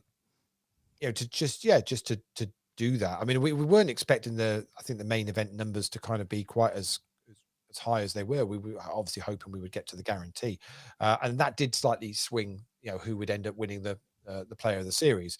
Although I think Patrick beating a field of 1,700 odd players in the main event and picking up the additional ticket is well deserved, and hopefully he will put it to good use in a couple of weeks' time. But we were, for those players to be multiple cashing in events across the 2 weeks with the number of runners that we were getting in the events is phenomenal. It really is. Yeah, no, pretty impressive, I have to say. And, it should give the community confidence for the next time we do a big festival, that actually, we don't have to worry about players from all over the world coming in and playing. We can absolutely hold our own with them, as I think we did. No, completely agree. It's it's a very, very successful 2 weeks. I enjoyed it. I mean, I must admit, I don't know about you, but the Tuesday night when we weren't doing a show, it was a bit weird, wasn't it? Yeah, it's the weirdest thing, in that we did a lot of them. We did 17 in a row, and they were all quite long, and they all worked pretty well. I was really happy with the end result of them. And the 17, they went very quickly, right? And that was the surprising thing, because I think we both thought that's going to be a slog. That's going to be hard. But actually, certainly it felt to me like they went quickly. But in coming back tonight, it felt like I'd been away forever. It felt like starting again, just getting everything set up and what have you. It just felt a bit weird. So, yeah, mixed emotions on it. But we were very fortunate, because I like you thought, when we said, we'll take some days off and we'll break it down, and then we both kind of had the conversation. Were you going to be all right? We'll just do 17. That's straight. We'll crack on. I think we were very fortunate in that we had Natalie and JP and Stuart and Paul in a little group who kind of did a number of shows alongside us during the 2 weeks each, and then obviously we had the amazing Jen Mason on for one night, and Dan on for a couple of nights as well, which meant we just had a great support team around, which to keep the content fresh, and guys that genuinely were excited. I mean, honestly, some of the stuff that got discussed in the kind of the show chat group that we had with Paul, Stuart, Natalie, and JP was just hilarious. And you kind of woke up every morning with them just buzzing about it. Either they'd been on the show the night before, and the others were, giving them support, or they were looking forward to doing the show that night. And so it just, it was just felt a really nice thing to be part of. And hopefully, moving forward, we can get more and more people from the community involved in that. Yeah. Kind of, well, absolutely, we should not lose sight of the fact that I guess in the 70 or 80 of these things that we've done, that was before the WCOAP. Crikey, we must be over 100 now. But in the 70 or 80 normal season ones that we've done over the last 7, 8, 9 months, we have pretty much had different guests on every time. We have learned so much about people, and there's so much brilliant content out there that you just click on one. Click on Simon Brooke or Tony Trippier or Joe Chilmade or whoever it might be. Just click on one of the shows and listen away. If you've got 20, 30 minutes and you want to hear a bit of crack or whatever it is, then just go and click on them. They're all available on demand on the APAT show category on apat.com. We also stream these now to YouTube. We don't anticipate people watching them on YouTube. We don't market over there. We only put them over there because it streams them, it flows them through to the website. But they're all there. So if you want to go and find them, go to apat.com and you can do. But I have to say, Lee, I wouldn't be against going back to 2 a week or 3 a week, maybe with a slightly different focus.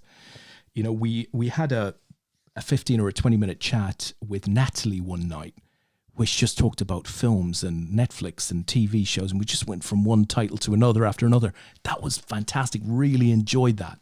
So, maybe if there's an appetite out there for us to be on here discussing other things, whether that's sports or just football or just general life, I think we'd be quite happy to do one or two of these. Well, we know, we could do an entire show just on food every week, because clearly that was the main topic of conversation was toast and your reach in the in the loaf of bread, I believe, was one serious topic of conversation. So I don't get out of bed. I'm just looking at this. Oh yeah, there he is. Yeah. Oh, the Zook. I'm just looking now. I think I'm just looking. They've got sort of 330 runners left, and 106 they need to get down to. I think Joby might be playing this for a little while yet. I certainly don't think this is what will be cast as an early an early end to absolutely. To the day. I'm just trying to look and see when the day 1A bring up the day 1A and see how long that try and give oh goodness me, really? Wow. Joby, if you're listening, well, it says the day 1A, it ends when 106 players remain. Yeah. So the day 1A, which will have got down to 15% of the field as well, that finished at 4:10 in the morning. Oh shit, that's like Monday morning. OMG. Yeah. So anyone that was that said when we were talking about doing sensible finish times with the Worlds and was like, oh, why are you doing that? That's the reason why we do. Yeah, that's serious. That is serious on a Monday morning, and that's like for whoever's left in the tourney. That's not like the last 7 or 8 players. That's like 100 plus players. If you could bust at 4:05 in the morning and not cash. Wow. Yeah. Which is that's pretty brutal. Listen, a couple of bouncer chat from Mr. 40. Love the chip protector from Jack Hipkiss. That was great, and it was right, really nice, really pleased about that. So thank you, Jack. We have to think about merchandise, Lee. We're gonna have to think about merchandise again at some point, but not rushing into that. Yeah, definitely get your Des Duffy. Get your Des Duffy t-shirts with my image. Can we not get those little cutout things where you put them on bread and then you put it in the toaster and it's got your face? I like it. I went into one of when I was down your way, Lee, I went into working down your way. I went into one of our departments, and there was about 15 people in there. Every one of them was wearing a Des Duffy face. That's it. It's the future. I'll tell you what, it was a bit weird. But c'est la vie. Face masks are the in thing, aren't they now? So yeah, absolutely. And listen, Steve come back and he said, you just have to get Andy Black back on to talk about Stu Unger. Please get him on. Well, I have to say, when Jamie, was talking about that he'd had a good run in Scoop in May, that's exactly what came to my mind. Didn't Andy win one of those? We never got our 20%. No, we definitely didn't. But I think Andy may well have done his stint on the show. That might be us. Well, we might call him up for a laugh. Maybe we'll call him up and just record it, Lee, just to see what happens. Yeah, to be fair, he's always in your ear. He is I'll always. tell you what. Once you've been in my ear, it's not something you're likely to quickly forget. I suspect if I called Andy up again, I'd have to go and explain to him all over again who I am. Yeah, I'm not sure I could do that again. And finally, Steve says, any topic we would listen to, it's just you have to understand that lockdown is really mucking all our lives up. So I think we've just got carte blanche there from Steve to talk about any topic. Well, players are on a break as it's 5 to the hour, and that's I think we're there. Good a time as Des for us to call it a night. First one back after the World, and we'll. I think so. Well, good luck to Joby. Hope you get through to day 2. That would be an amazing story to have. But we'll keep an eye on you and check in. And that's us done, Mr. Duffy. Perfect. First one after the Worlds. Yeah, perfect. Loved having Jamie on. Hopefully, we'll get another chat with him.